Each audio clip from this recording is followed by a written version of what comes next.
My husband won't stop texting his coworker and doesn't even bother hiding it from me anymore. My husband got a new job about a year ago. He finally started earning a lot of money and he really loves his job. I'm a substitute teacher, so at the time, we were really broke. We were desperate for one of us to get a better job. A few weeks after he started his new job, his boss threw a party so that we could all get to know each other. And this is when I met Karen. Karen right away came up to me and tried to make me feel like she was my best friend. She started talking to me about really personal stuff right away. In other words, she was trying to let me know that I could trust her because she was telling me her deepest, darkest secrets. But I don't fall for that kind of shit easily. As the barbecue went on, I kept noticing that she would talk to my husband a lot. And my husband would reciprocate. If he was at the bar, she was at the bar. If she was trying to grab food, he was trying to grab food. I called my husband out on it and he told me that they were really close friends at work. And that she was basically his work wife. I told him he needed to stop that real quick. Otherwise, I would move in with my parents. For the rest of the barbecue, he behaved like a little lamb. Only 2 weeks later, I find messages between them. 2 weeks later, I find messages from Karen on his phone. At that point, I had completely forgotten about Karen. My husband and I try to do date nights every single week. On this one occasion, we sit down at a restaurant, and his phone kept going off, pinging almost every single minute. He wouldn't turn off the sound. 7th time it rang, I decided to pick up the phone only to silence it. I mean, at this point, I have no reason to not trust him. But when I take a quick glance at the messages, it said work wife. My blood instantly began to boil. That's when he tried to take the phone from me, but I pulled it back. I opened the messages and see that they were having a conversation about me and him going to dinner. And how jealous she was that she couldn't come with him. Mind you, we're sitting in the middle of a restaurant. That's when my husband says, go ahead and read it. I don't give a shit. I look at him and I couldn't recognize him. Like, I literally could not recognize his face. He looked like a different man. He was no longer the considerate, loving husband. He was now just some other guy texting another girl. As I read through the messages, the tears started flowing down my face. And I made a scene. I told him he needed to stop texting her. Then he says, no, I like her. Why would I stop? That's when he told me that he liked her and why would he stop texting her? I actually had to sit there at the restaurant and explain to my 30-year-old husband why it was inappropriate for him to be texting his work wife. He said they were doing nothing wrong by texting each other. That's when I told him that if he didn't stop texting her, that he could forget about me. He said that there was nothing wrong with him having friends. I told him that friends shouldn't tell each other that they're jealous if they're going out with their wife. And he explained that it was just banter. She loves playing at being jealous. Ew! Then he said this. Would you rather me hide the messages from you? My stomach sank.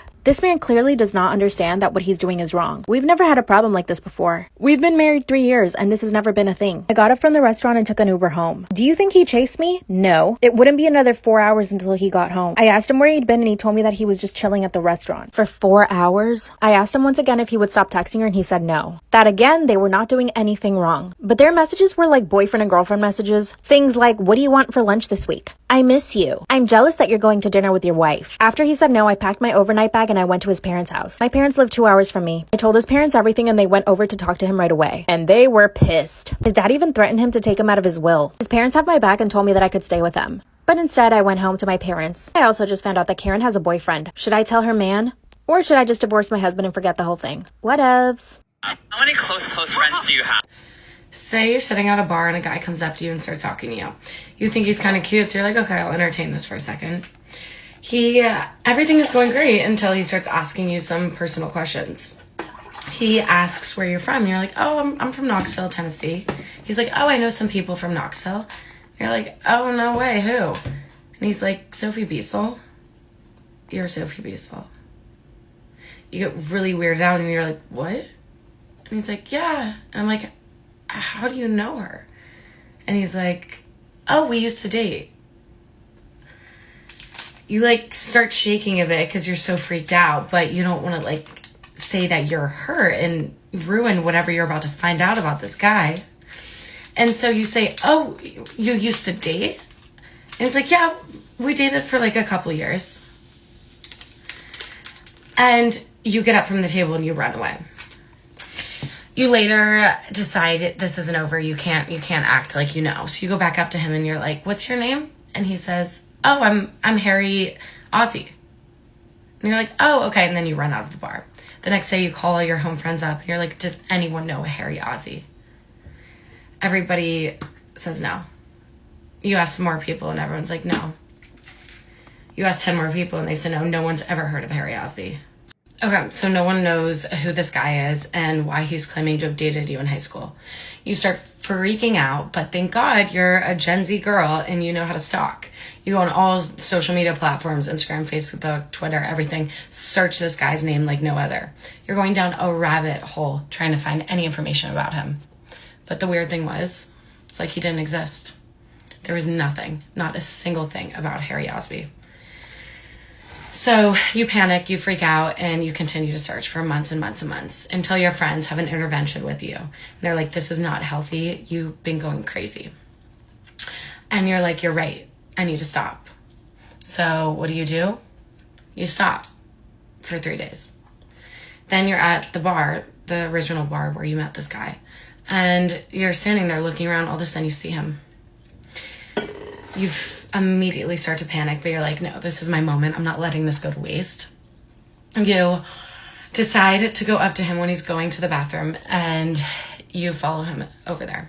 All of a sudden, you like corner him against the wall, and you're like, who are you? And why did you claim to have dated me in high school? And he's like, what are you talking about?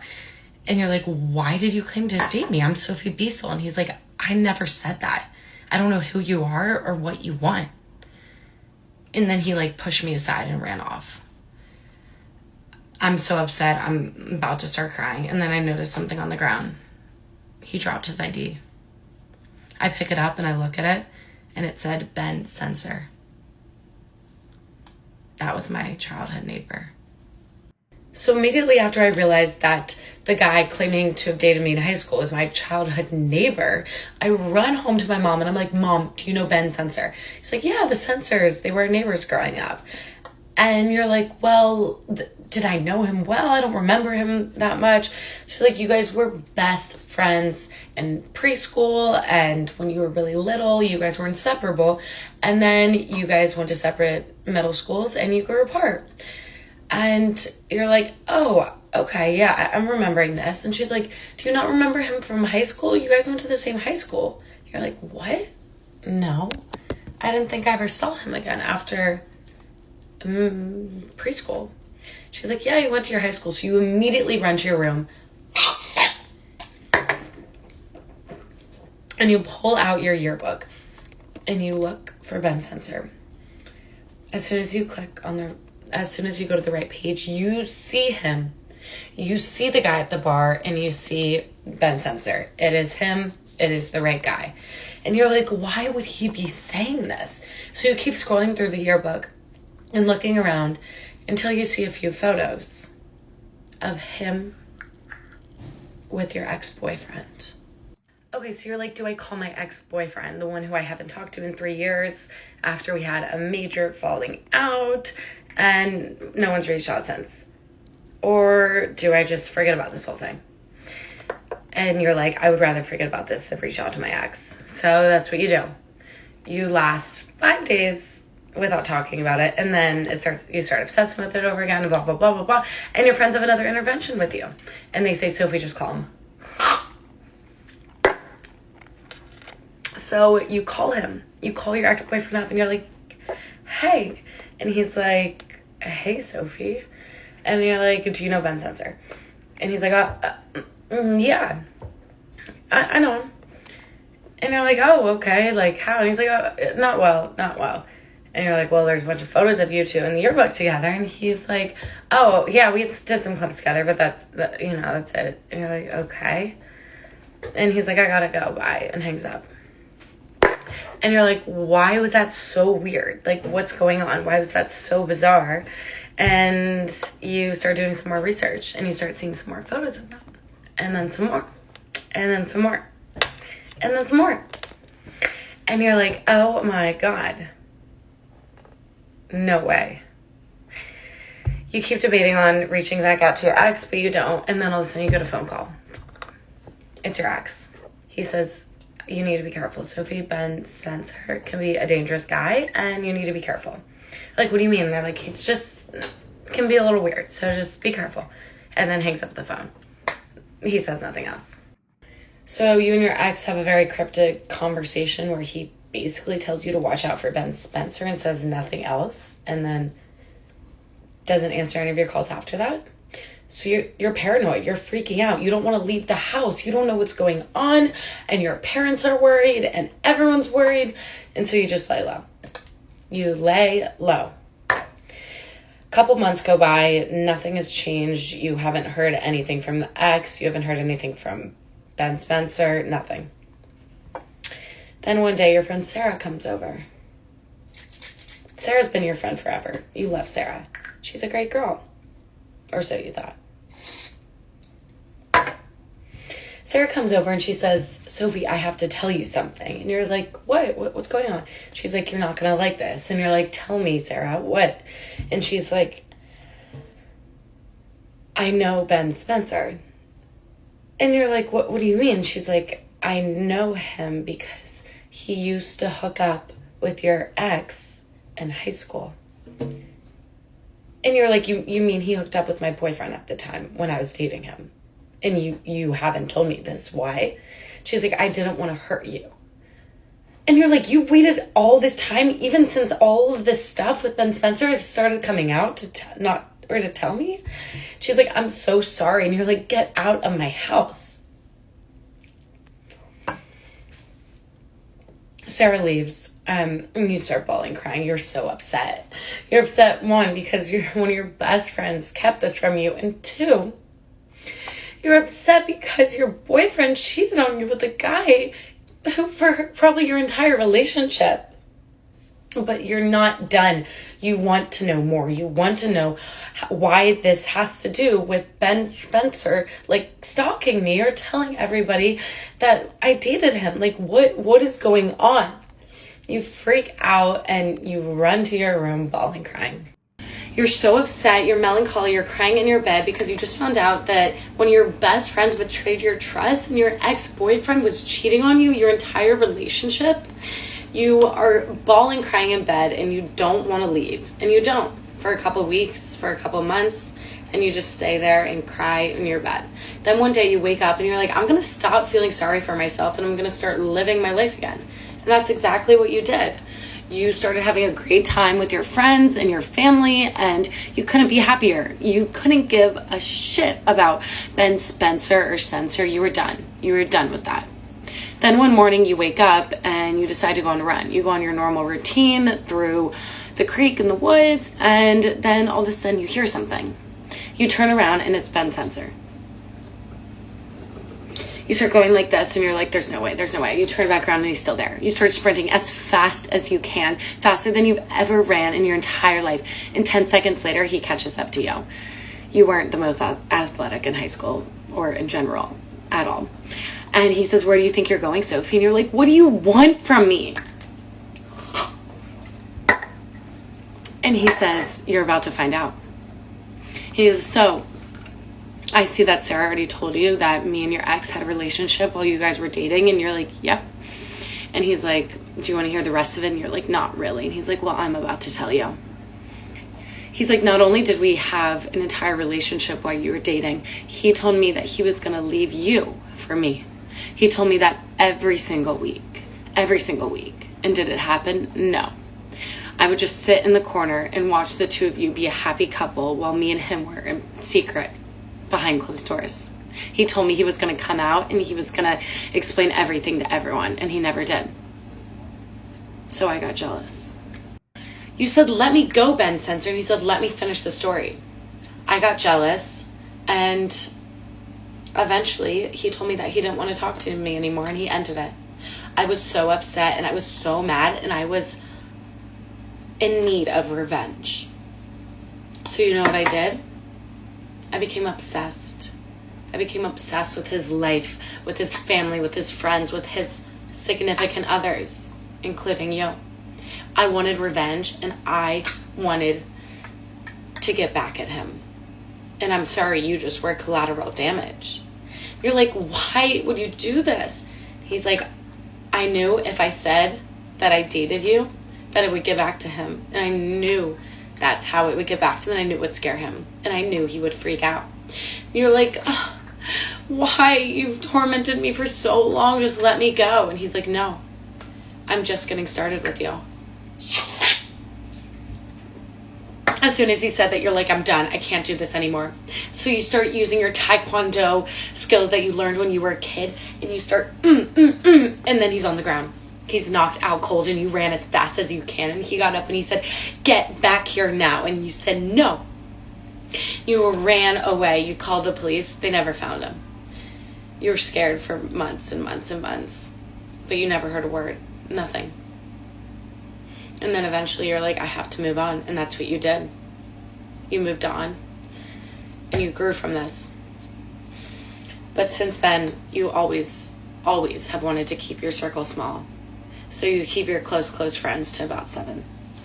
I saw someone that I wasn't supposed to see. I was once working as a receptionist at a 5-star resort that's about 45 minutes away from the city center. Everyone who has worked in tourism and or hospitality knows that there are certain periods during the year where it's busier than usual, i.e. peak season. This incident happened during peak season. The resort was overbooked and guests were checking into their rooms one after another at the reception counter. I was almost done checking in this nice, lovely couple when I saw this family of 5 standing behind them and tried to finish up the whole check-in process so I could assist the family that was next in line. You must be thinking that when I said family of 5, it's the parents and 3 kids, right? But it's actually 2 kids and 1 elderly woman who at the time I assumed was either the husband or wife's mother. Now, the resort's policy was to get the details of every guest that were staying in the resort, and it is for a good reason, safety. It's the same reason that all airlines are doing this when they obtain their passengers' info. So I told the husband that we needed everyone's details, and he just said, sure, no problem. And of course, I was expecting 5 names on the registration form.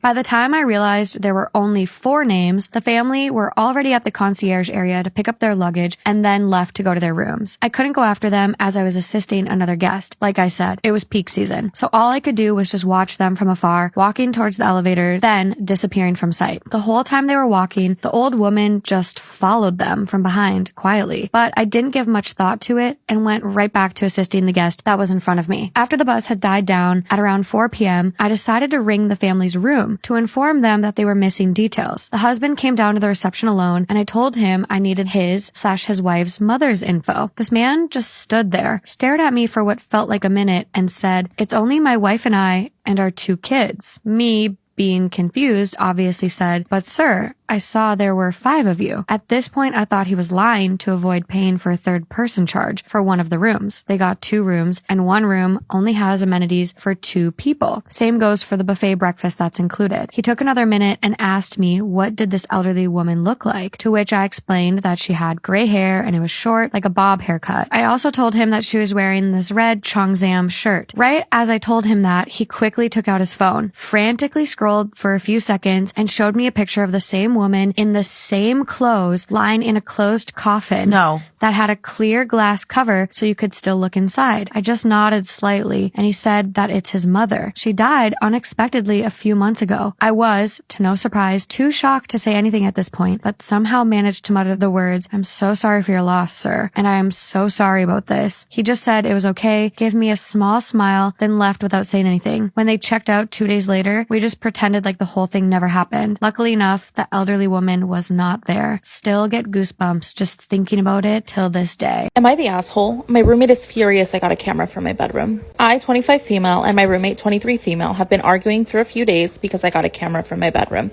About a week ago, I went on a trip to Florida to help my friend get settled in. I put a camera in my room so I could check on things while I'm gone. For context, we live in a horrible neighborhood. My roommate saw the camera before I left and didn't say anything about it. A few days into my trip, I checked my camera to see a video of her walking straight into my room and putting the camera down so I can only see the ceiling. I call her and ask why she put it down and if she could put it back up. She hangs up on me and doesn't reply to any of my texts. A few hours later, she puts my camera back up. She also said she was mad I was using a shared camera in my room, which I understood even though she never uses it anyway, so I ordered my own little camera from my room. When it came in the mail, she seemed very weird about it and was asking me to tell her if I have it in my room. I'm starting to think she's doing something in my room when I'm not here because she is so concerned. I told her I would never put a camera in a shared space and I wouldn't care if she got one for her room, and gave her multiple reasons why I wanted a camera in my room.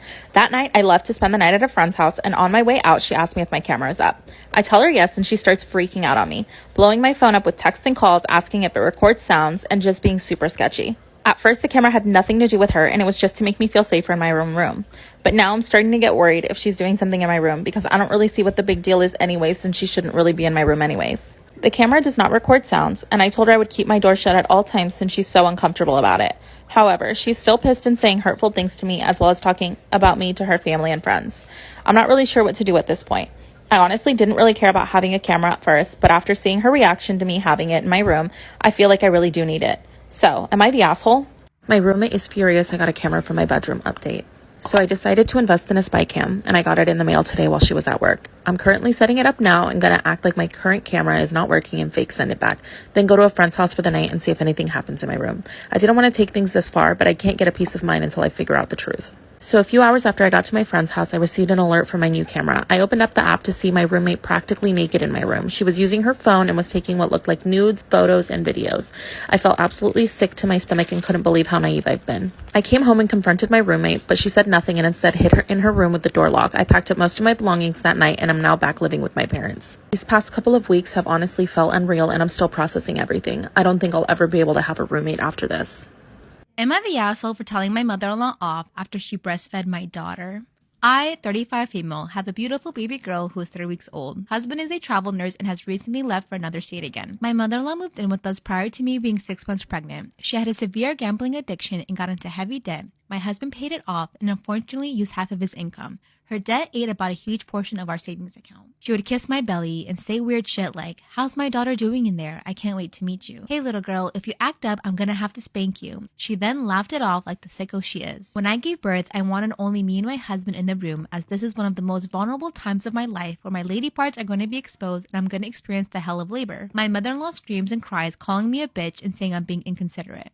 I tell her she won't be in and that's final. Well, my baby girl arrives and I'm so darn happy. Shortly after maternity leave is over and I start work, my mother-in-law is now watching my baby girl. Well, a couple of weeks ago, I tried to take a nap and I woke up to my mother-in-law breastfeeding my daughter. I run downstairs and scream at my mother-in-law and take my daughter out of her arms. I told her what she did was disgustingly horrible, awful, and just generally was so out of line. My mother-in-law confesses that she had been lactating and has been doing tips for breastfeeding and they had worked. I am pissed and generally grossed out. I tell her off and hours later I get a voicemail from my brother-in-law, sister-in-law, father-in-law, and everyone in the family that what mother-in-law did was cute and that I was in the wrong. What are famous people actually like in person? 2 months ago, my girlfriend and I traveled to LA and we ran into a lot of famous people like Bryce Hall, Bradley Martin, Sarah, and a whole bunch of others. And it's crazy because when you meet these people in person, you realize that it's another person rather than just a figure online. I don't know how to explain it, but until you meet somebody in person that you've watched online for so long, it is such a surreal feeling. And I'm going to share my experience meeting these people in person, starting with Bryce Hall. Now, I traveled to LA solely to meet Bradley Martin, but while I was there, I ran into Bryce Hall. I was actually training at Zoo Culture and he was training on the machine next to me and I looked over and I was like, yo, what the fuck? And he finished his set, re-racked his weight, started walking this way and I had to introduce myself. I was like, what's up, brother? My name's Trey. I'm here from Australia. Pleasure to meet you. And he was, what's up, man? Like, real positive attitude. Yo, you're from Australia? That's awesome, dude. Like, obviously with his accent. And then he's like, what are you training today? A bit of legs. And we just had a genuine conversation for about 5 minutes. And it really did open my eyes. This man has 22 million followers and he's just chatting to me like one of my mates would. I didn't really have any expectations on what he would be like in person, but seeing his old content, his new content is fire, by the way. But his old content on what I remembered him as was kind of like those flirty thirst trap type of things. He could pull any 10. And I was like, he has potential to have an ego. So if he had one, I wouldn't have been surprised, but he really didn't. I ended up asking him if I could interview him at the end of his session. I didn't want to disrupt him. And he's like, yeah, bro, no problem. Come over to me when you need it. So at the end of the session, I went up to him. I asked him a question, said if I could post it. He said, that's cool. I shook his hand and he left. And for the next 2 weeks when I was training there, I'd walk in, say what's up, fist bump and just train next to him like I would in a normal gym. But it was really weird because I'm like, hang on, this dude is fucking famous. Crazy experience. Be sure to follow me and let me know in the comments who you want me to talk about next. No, I seriously cannot believe I just had this conversation in class. So I just came out of my religions lecture and today's topic of the class was about the hijab. Basically, you're allowed to ask any questions you had about the hijab and the class or the teacher would answer them for you. So the kid right across from me raises his hand and he asks, what people are allowed to see a hijabi woman's hair? And the student that was sitting right beside him raises her hand and she tries to answer the question. She says that the only people allowed to see a hijabi woman's hair are other women. No men at all. No exceptions. Now, obviously, we know that that's incorrect. So I raise my hand trying to correct her. I say that there are certain people who are allowed to see a Muslim woman's hair, including her husband, her children, her father, her brothers, her uncle, and so on. This girl raises her hand, looks at me, and goes, no, that is not right. No men are allowed to see a hijabi woman's hair. I look at this girl and I say, I'm sorry, but you are very mistaken about this. You need to do your research. She looks back at me and goes, no, you need to do your research because you don't know what you're talking about. I said, no, I'm Muslim. My mother wears the hijab and I'm allowed to see my mother's hair. Then this girl tries to tell me that I'm not even allowed to see my own mother's hair. What Quran are you reading? Anyways, our argument was getting a little bit heated up, so the professor came in and corrected her. And he was like, no, Muhammad is right. There are certain people who are allowed to see a hijabi's hair. Y'all, this girl was so mad. She was actually upset. I don't know where she got that information from, but the fact that she told me that I don't know what I'm talking about. So do you think you know what you're talking about? Because clearly you don't. I saw somebody make a list of athletic freaks that they had to play against in high school, and I thought to myself, why not participate? Now, this is the Kansas City Chiefs' Darian Kennard. I like to call him my big friendly giant. We played each other all 4 years in high school, but he was a late bloomer and didn't really get good until our junior year. That game, he slammed me. Choke slammed me, in fact, on the goal line in front of my mom. And when I had something to say about it, he looked at me and said, "Just know you got flattened." What if I told you the 28-year-old man you see in the black shirt was really only 16 when this photo was taken? This is Xavier Peters. He played wide receiver in high school. As you see, he's built like a D-end, and that's what Florida State signed him to play. He would line up in bunch sets when we played and chip the D-ends. So, as you may expect, I was more concerned with him than the offensive lineman I was playing against. This is Ohio State's Tyler Friday. He played offensive line in high school at New Jersey powerhouse Don Bosco Prep, and he had me shook up all week leading up to the game. He came out of the tunnel with a six-pack and the American flag waving back and forth, and it was right then I knew I was in for a fight. He never did slam me, but I did not do anything with him the entire day. Kid was too athletic and too strong. This is the Cincinnati Bearcats' Josh Wiley. He is a 6'7" tight end, good ball player. He had 4 touchdowns on us before the first half ended in high school. But that's not why he's on the list. He's on the list because he tried to choke me on the field in front of my mom and several thousand other people. And when I couldn't reach him back, I started talking crazy, and he just told me to look at the scoreboard. So I did, moved on.